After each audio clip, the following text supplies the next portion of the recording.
খুশির খবর শুনতে পাবে। ইসলাম গ্রহণ করে লাও, আমি রাসূলকে নবী বলে মেনে লাও। ও আমার ভাইজানেরা, ও নবীর উম্মতেরা, আর দেরি না করে ভাইজান হযরতে সাদ আসওয়াদ আল্লাহ নবীকে নবী বলে মেনে ইসলাম গ্রহণ করে নিলেন, ঈমানের কলেমা পড়ে মুসলমান হয়ে গেলেন। নারে তাকবীর। সাথে সাথে নবীকে নবী বলে মেনে ঈমান নিয়ে কলেমা পড়লেন, মুসলমান হয়ে গেলেন। রাসূলুল্লাহ ডাকলেন, সামনে আসো। বাবা সাদ আসওয়াদ, লাব্বাইক ইয়া রাসূলুল্লাহ। আমার বিন ওয়াহাব একটা মানুষ আছে মদিনায়, ওর বাড়িতে চলে যাও, যাও ওখানে চলে যাও। ওনার বাড়িতে একটা খুব ভালো মেয়ে আছে, পরেজগার আছে, নামাজি আছে, পর্দানিশী, খুব সুন্দর মেয়ে। শাদীর প্রস্তাবটা আমি খোদ রাসূল পাঠাচ্ছি। বললেন না সুবহানাল্লাহ? আরে জোরে হলো না? কইছে একটু সামনের দিকে আগে আসবে, একটু সামনের দিকে। বাপগুলো বসো, অনেক কষ্ট করে গরম করেছে, ঠান্ডা। তোমাদের তো অসুবিধা নেই, সামনে আসো না। এই কইছে একটু সামনে দিয়ে আসবে। ছোট ভাই তোমরা একটু আগে সামনে। বাপগুলো বসো, অসুবিধা, তোমরা একটু আগে আসো। তোমাদের এখন লোহা হজম হয়ে মারহাবা, যাও চলে যাও। আমি রাসূলুল্লাহর কথা গিয়ে বল, এই শাদীর প্রস্তাব আমি নবী পাঠাচ্ছি, সে যেন গ্রহণ করে নেয়। ও নবীর উম্মতেরা, নওজওয়ানেরা, যুবকেরা, মুসলমান ঘরের ছেলেরা, আল্লাহ রাসূলের কথা শুনে ভাইজান সাদে আসওয়াদ আমার বিন ওয়াহাবের বাড়িতে চলে গেলেন।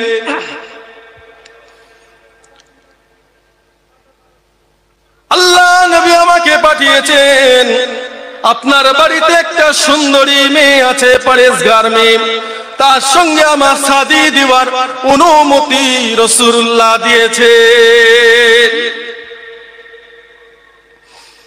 এই কথাটা যখনই শুনতে পেয়ে গেলেন ভাইজান, সাথে সাথে ইনকার করে দিলেন, না না, আমার সুন্দরী মেয়ে, নামাজি, পরেজগার মেয়ে, আল্লাহওয়ালা মেয়ে, আমার পর্দানিশীন মেয়ে, আমার খুব ভালো মেয়ে ছেলে, তোমার শরীর এত খারাপ, তোমার চেহারা এত খারাপ, তোমার গঠন এত খারাপ, তুমি এত কালো মানুষ, আমি আমার মেয়ের সঙ্গে তোমার শাদী দেব না। আল্লাহ রাসূলের কথা রাখলেন না ভাইজান, ইনকার করে দিলেন। মনের দুঃখে যখনই বাইরে চলে আসে, ছুটে বাইরে বেরিয়ে আসে তার মেয়ে, ও আমার আব্বাজান, এই শাদী আপনি ইনকার করবেন না, কেননা এই শাদী স্বয়ং রাসূলুল্লাহ প্রস্তাব পাঠিয়েছেন।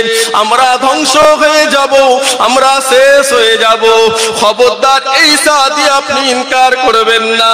ও আমার আব্বাজান, যতই দেখতে খারাপ হোক, সুরা যতই খারাপ হোক, যতই চেহারা তার খারাপ হোক, আমি আপনার মেয়ে এই শাদী কবুল করে নিলাম।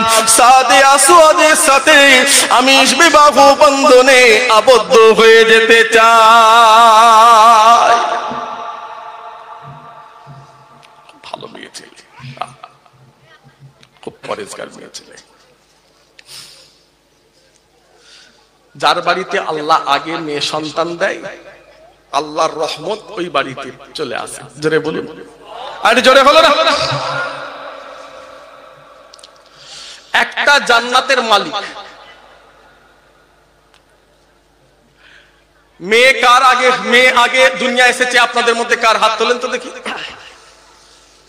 মেয়ে কার এসেছে আগে? আলহামদুলিল্লাহ, জান্নাতের মালিক। আমার ভাইয়েরা, খবরদার ভুল করবেন না, ভালো সৎ নেক ইনসান বানান, সন্তানের মতো সন্তান। খুব খুশি হয়ে গেল রাসূলুল্লাহ। হযরতে সাদ আসওয়াদ সাথে সাথে বিবাহ বন্ধনে আবদ্ধ মেয়ের কথাটাই বাপ শুনলেন। মেয়ে যাতে রাজি আমিও তাতে রাজি। বললেন না সুবহানাল্লাহ? আরে জোরে হলো না? লাখে একটা।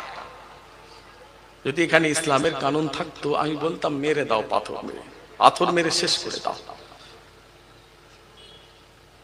লা নিকাহ ইল্লা বিল ওয়ালি, লা নিকাহ ইল্লা বিল ওয়ালি, ওয়ালি ছাড়া মেয়েদের বিবাহ হারাম। তার বাপ তার আলী, তার আব্বা তার ওয়ালি। বাপ না থাকলে বড় ভাই, বড় ভাই না থাকলে তার বড় চাচা। ছেলেদের সাক্ষী লাগে না, ছেলেদের সাক্ষী লাগে না, মেয়েদের সাক্ষী লাগে। তাদের সাক্ষী তার বাপ, তার ভাই, তার মুরব্বী চাচা। ছেলেদের কিন্তু সাক্ষী লাগে না। আর কোনো মেয়ে যদি বাপ ছাড়া, ভাই ছাড়া, চাচা ছাড়া যদি কোনো মেয়ে লুকিয়ে শাদী করে, হারাম হয়ে যাবে, হারাম হয়ে যাবে। তার যদি সন্তান দুনিয়ায় আসে ওটাও হারাম।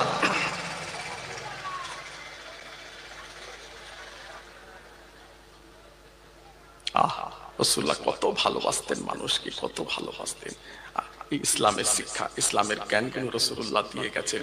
যে নামাজের কথা বলেছেন, রোজার কথা বলেছেন, কোরআনের কথা বলেছে, ফরজ রোজার কথা বলেছেন, নারীদের সম্মান, নারীদের ইজ্জত, নারীদের পর্দা রাসূলুল্লাহ বলে কমপ্লিট করেছেন। যে কিয়ামতের দিনে রাসূলুল্লাহ আরাফাতের ময়দানে সেখানে দাঁড়িয়ে আমার আল্লাহ বা রাসূলুল্লাহর উপরে খুশি। এত কষ্ট করলেন আপনার জন্য, আমার জন্য।